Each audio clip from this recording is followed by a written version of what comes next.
What's up, Wildcats? Today we're going to do chapter 5 of the Reptile Room. We let off with Stefano, who we know is really Count Olaf in disguise. He's threatened the Bolidaires, saying, if you tell Dr. Montgomery who I am, I'm going to take this knife and, you'll hurt Sonny or hurt Klaus. So the kids are scared, and we know that we got a lot of foreshadowing that something bad's going to happen to our friend Dr. Montgomery. So let's read chapter 5. We're on page 61 already. That night felt like the longest and most terrible the Bolidaire orphans had ever had, and they'd had plenty. There was one night shortly after Sonny was born that all 3 children had a horrible flu and tossed and turned in the grasp of a terrible fever, and their father tried to soothe them all at once, placing a cold washcloth on their sweaty brow. The night after their parents had been killed, the 3 Bolidaire children had stayed at Mr. Poe's house and had stayed up all night, too miserable and confused to even try to sleep. And of course, they had spent many a long, terrible night living with Count Olaf. But this particular night seemed worse. From the moment of Monty's arrival until bedtime, Stefano kept the children under his constant surveillance, a phrase here which means kept watching them so they couldn't possibly talk to Uncle Monty alone and reveal that he was really Count Olaf. And Uncle Monty was too preoccupied to think that anything unusual was going on. When they brought in the rest of the Uncle Monty's purchases, Stefano carried bags with only one hand, keeping the other one in his coat pocket with his long knife was hidden. But Uncle Monty was too excited about all the new supplies to even ask about it. When they went to the kitchen to prepare dinner, Stefano smiled menacingly at the children as he sliced the mushrooms. Where am I? But Uncle Monty was too busy making sure the stroganoff sauce didn't boil to even notice Stefano was using his own threatening knife for the chopping.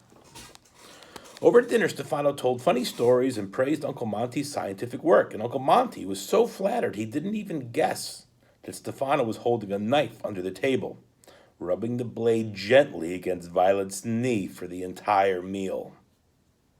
And when Uncle Monty announced that he would spend the evening showing his new assistant around the reptile room, he was too eager to realize the Bolidaires simply went to bed without a word.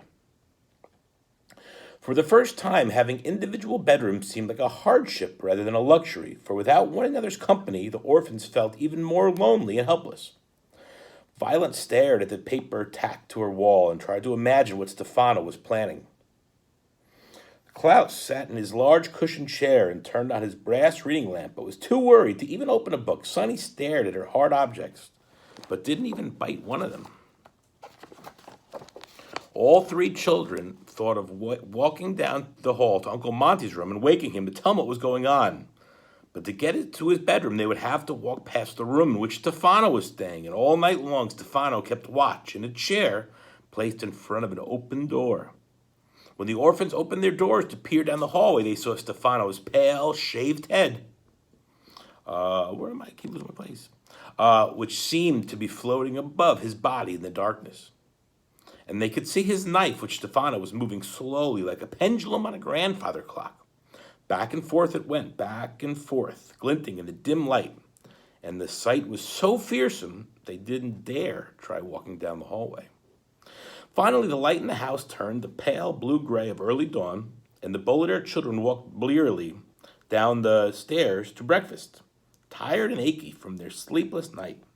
They sat around the table where they'd eaten cake in the first morning of the house. They listened and picked listlessly at their food. For the first time since their arrival at Uncle Monty's, they were not eager to enter the reptile room and begin the day's work.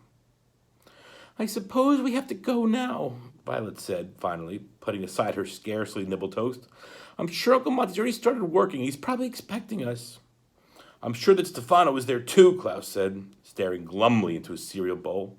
We'll never get a chance to tell Uncle Monty what we know about him. Ninga, Sonny said sadly, alliteration, dropping her untouched raw carrot to the floor.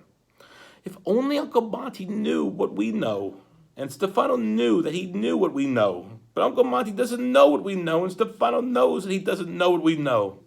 I know, said Klaus.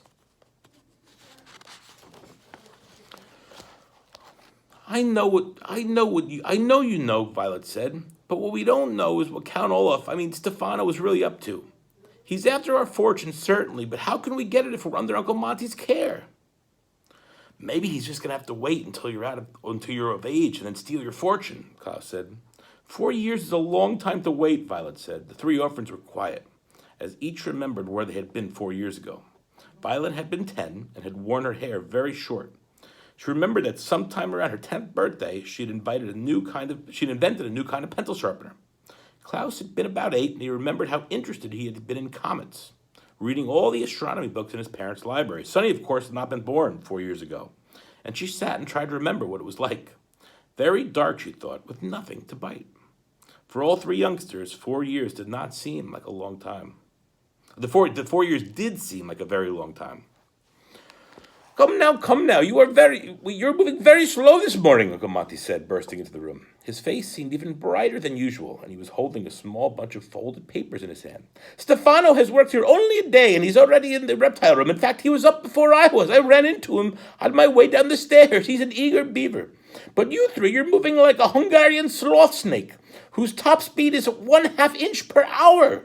We have lots to do today, and I'd like to catch the 6 o'clock showing of zombies in the snow tonight, so let's hurry. Violet looked at Uncle Monty and realized that this might be the only opportunity to talk to him alone, without Stefano around, but he seemed so wound up, they weren't sure if he would listen to him. Speaking of Stefano, she said timidly, we'd like to talk to you about him.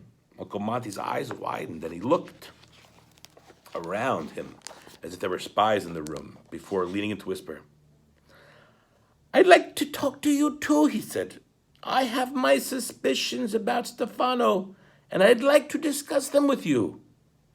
The Boulder orphans looked at one another in relief. You do? Klaus said. Of course. Last night I began to get very suspicious about this new assistant of mine. There's something a little spooky about him, and Uncle Monty looked around again and began speaking even softer, so the children had to hold their breaths. I think we should discuss it outside. Shall we? The children nodded in agreement and rose from the table, leaving their dirty breakfast dishes behind, which is not a good thing to do in general, but perfectly acceptable in the face of immediate danger. They walked with Uncle Monty to the front entryway, past the painting of two snakes intertwined together on the front door, and onto the lawn, as if they wanted to talk to the snake-shaped hedges instead of to one another. I don't mean to be vainglorious, Uncle Monty began, using a word here which means braggy, but I really am one of the most widely respected herpetologists in the world. Klaus blinked. It was an unexpected beginning for the conversation. Of course you are, he said, but... And because of this, I'm sad to say, Uncle Monty continued, as if he had not heard, many people are jealous of me. I'm sure that's true, Violet said. And when people are jealous, Uncle Monty said, shaking his head, they will do anything. They will do crazy things. When I was getting my herpetology degree, my roommate was so envious of a new toad I had discovered that he stole and ate my only specimen. I had to x-ray his stomach and use the x-rays rather than the toad in my presentation. And something tells me we may have a similar situation here. What was Uncle Monty talking about? I'm afraid I don't quite follow you, Klaus said, which is a polite way of saying, what are you talking about, Uncle Monty? Last night, after you went to bed, Stefano asked me a few too many questions about the snakes and about my upcoming expedition. And you know why? I think so, Violet began, but Uncle Monty interrupted her. It is because this man who is calling himself Stefano, he said, is really a member of the Herpetological Society, and he is here to try to find the incredibly deadly viper, so he can use it so he can preempt my presentation. Do you know what the word preempt means? No, Violet said, but it means I think Stefano is going to steal my snake, Uncle Monty said, and present it to the Herpetological Society, because it is a new species. There's no way I can prove I discovered it. Before we know it, the incredibly deadly viper will be called Stefano Snake or something dreadful like that. Where am I? And if he's planning that, just think what he'll do on our Peruvian expedition. Each toad we catch, each venom sample we put into a test tube, each new snake we record, every scrap of work we do will fall into the hands of his herpetological society spy. He's not a herpetological society spy, Klaus said impatiently. He's Count Olaf. I know just what you mean, Uncle Auntie said excitedly. This sort of behavior is indeed as dastardly as that terrible man's behavior. That is why I'm doing this. He raised one hand and waved the folded papers in the air. As you know, he said, tomorrow we are leaving for Peru. These are our tickets for the 5 o'clock voyage on the Prospero. It's a fine ship that will take us across the sea to South America. There's a ticket for me and for Violet and for Klaus and for Stefano, but not one for Sonny because we're going to hide her in my suitcase to save money. Depot, I'm just kidding about that, but I'm not kidding about this, Uncle Monty said, his face flushed with excitement. He took one of the folded papers and began ripping it into tiny pieces. This is Stefano's ticket. He's not going to Peru with us after all. Tomorrow morning, I'm going to tell him that he needs to stay here and look after my specimens instead. That way we can run a successful mission in peace. How many times, but Uncle Monty, Klaus said, how many times must I remind you it's not polite to interrupt? Uncle Monty interrupted, shaking his head. In any case, I know what you're worried about. You're worried what will happen if he stays here alone with the incredibly deadly viper, but don't worry. The viper will be joining us in the expedition, traveling in one of our snake-carrying cases. I don't know why you're looking so glum, Sonny. I thought you'd be happy to have the viper's company. So don't look worried, Bambini. As you see, Uncle Monty has the situation in hand. When somebody's a little bit wrong, say when a waiter puts a non-fat milk in your espresso instead of low-fat milk, it is often quite easy to explain to them how and why they're wrong. But if somebody is surpassingly wrong, say when the waiter bites your nose instead of taking your order, you could often be so surprised you're unable to say anything at all, paralyzed by how wrong the waiter is. Your mouth would hang slightly open and your eyes would blink over and over, but you'd be unable to say a word. This is what the Boulder children did. Uncle Monty was so wrong about Stefano and thinking he was a herpetological spy rather than Count Olaf that the three siblings could scarcely think of a way to tell him so. Come now, my dears, Uncle Monty said. We've wasted enough time in the morning on talk. We have to... Ow! He interrupted himself with a cry of surprise and pain and fell to the ground. Uncle Monty, Klaus cried. The Boulder children saw that a large, shiny object was on top of him and realized a moment later what the object was. It was the heavy brass reading lamp, the one standing next to the large cushioned chair in Klaus's room. Ow! Uncle Monty said again, pulling the lamp off him. That really hurt. My shoulder may be sprained. It's a good thing I didn't land on my head, or it really could have done some damage. But where did it come from? Violet asked. It must have fallen out the window, Uncle Monty said, pointing to where Klaus's room was.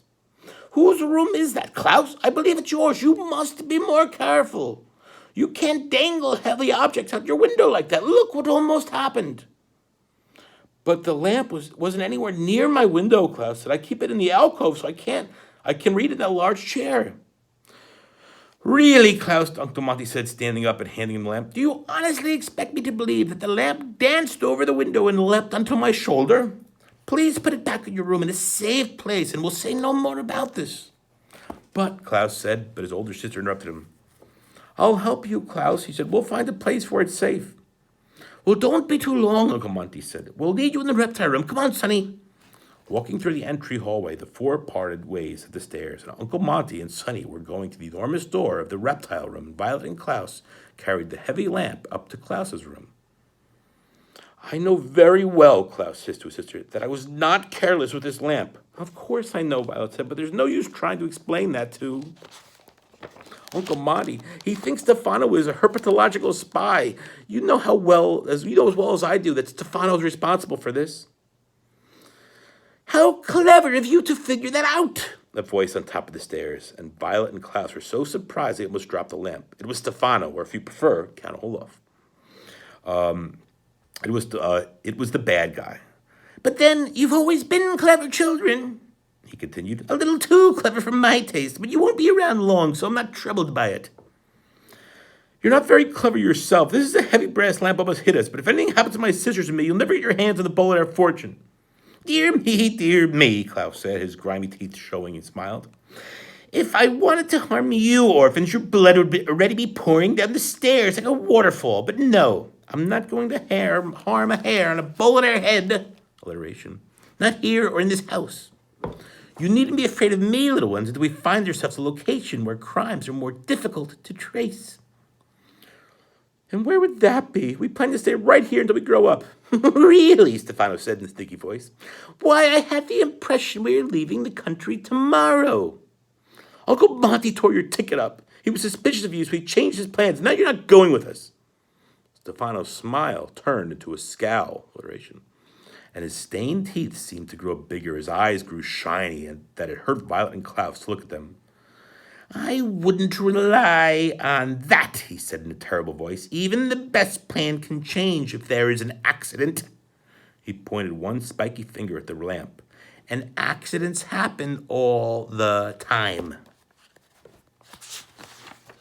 That was the end of the chapter.